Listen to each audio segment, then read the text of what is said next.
Kalau Una yang menceritakan nih film barunya.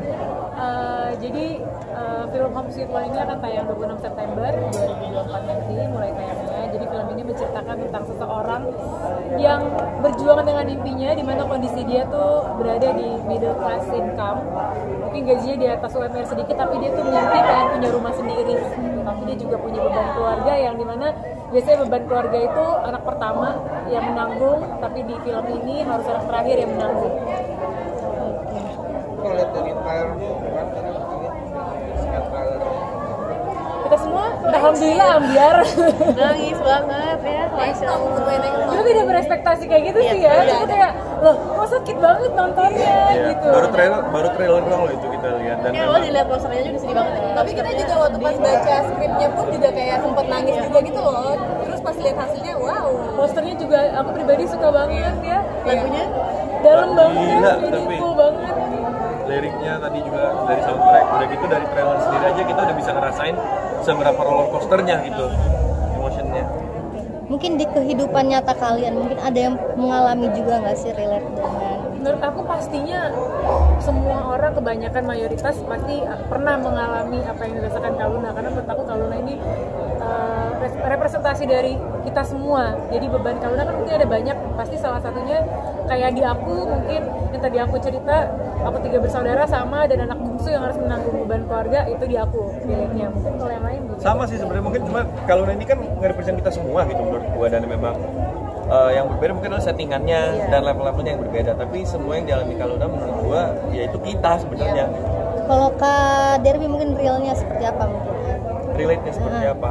Mungkin karena memang kan kita ngomongin sandwich generation, dan gue juga termasuk sandwich juga gitu, karena apalagi dulu di usia yang lumayan masih muda gitu, bokap meninggal dan gue harus mengambil role bokap di rumah gitu. Jadi gue ngerasain lah gimana rasanya harus bertanggung jawab ke atas dan ke bawah gitu, kanan kiri dan semua terong semua gitu.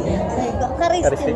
Oke, kalau kayak aku sih yang pasti emang ya semua yang nonton Kaluna ini pasti ngerasain gue nih Kaluna ya gitu. Jadi kalau aku pribadi memang yang pastinya aku punya anak-anak, aku pasti ingin memenuhi kebutuhan mereka dan memang itu adalah tanggung jawab sebagai seorang ibu, tapi juga mau berbakti sama orang tua. Jadi mungkin ya itu versi sandwich generation versi aku ya. Kak Vita. Kalau aku juga sama ya, aku juga adalah anak sandwich generation juga. Kedua orang tua aku udah nggak dulu, udah divorce, jadi kayak mau nggak mau juga tanggung jawab tanggung jawab mamaku, adikku tuh udah semuanya ke aku, dan aku juga udah berkeluarga tapi tetap harus bertanggung sama keluarga juga. Jadi ya sama lebih, tapi mungkin levelnya tidak seberat Kaluna, cuman aku juga merasakan apa yang dirasain Kaluna. Kalau aku mungkin lebih ngerasanya dinamika keluarganya gitu ya, kita kan di keluarga suka banyak masalah gitu, kadang ada yang dianak-emasin, ada yang enggak, dan itu kerasa banget. Mungkin aku sebagai kakak kadang sering ngerasa dianak-emasin gitu, jadi kayak pas baca skripnya bener-bener ngerasa, oh saya jahat banget ya jadi kakak gitu. Jadi ke-reflect gitu. Dia yang privilege berarti. Akbar yang privilege Iya, berarti. aku yang privilege ya. Nah itu dari POV yang mungkin privilege-nya juga ngerasa ketampol sih nonton ini. Itu dia.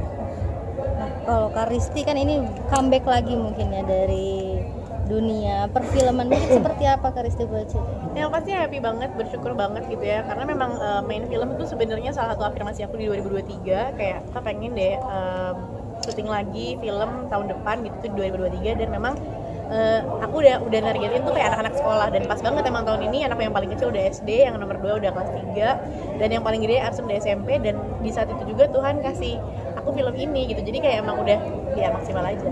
Comeback lagi gitu, ada soalnya gimana sih di lokasi syuting atau gimana? Pastilah penyesuaian sebenarnya, pas mulai dari situ aku deg-degan banget, pas akhirnya alhamdulillah oke, terus tahu nih bakal main sama siapa sahabat-sahabatnya yang menurut aku kayak Derby, Nita, Vita tuh kan kayak emang terus continue gitu loh syuting-syutingnya, menjalani karir dan aktingnya terus, sementara aku stop kan gitu dari film 15 tahun. Alhamdulillahnya mereka sangat humble, terus sutradara juga luar biasa. Nah sebenarnya tuh sangat membuat rasa tenang, nyaman, dan pede sih pada saat itu. Ngomong chemistry gimana sih kalian? Gimana bang chemistry-nya? Di awal kita sempat ada Nonton bareng waktu itu kan, nonton bioskop. Jadi hari pertama kita reading, terus kita ngapain habis ini ya, terus kita nonton bareng gitu, bareng kasap juga. Naik Itu MRT, makan bareng, merakyat. Foto studio kita banyak, Foto studio, kita jalan-jalan iya. makan. Sebenarnya Bener. mungkin nggak terlalu susah karena memang kita semua udah saling kenal. Mungkin kayak Rifki sama Vita baru kenal apa, tapi mungkin karena memang kita kenal juga udah lama, jadi sebagai untuk sahabatan itu sebenarnya gampang banget ya, maksudnya memang klik aja gitu. Dan beruntungnya produksi ini tuh kita dikasih waktu untuk bisa Training itu dan membangun lain-lain. chemistry, terus juga membentuk karakternya. Kita punya banyak waktu banget, jadinya alhamdulillah mungkin kita bisa bilang kita melakukan hal yang semaksimal mungkin gitu. Dan juga sempet kayak nanya, biarpun kita nggak tahu nih backgroundnya apa, kita bisa nanya kan, jadi kita sahabatan dari kapan sih gitu loh, terus kayak gimana sih perjalanannya, biarpun nggak ada di filmnya tapi kita dapat jawabannya, jadi kayak udah ngerti lah nih sahabatannya gimana. Kita sendiri pertama kali main film Kenapa beda dengan sinetron, mungkin sinetron udah hatam nih.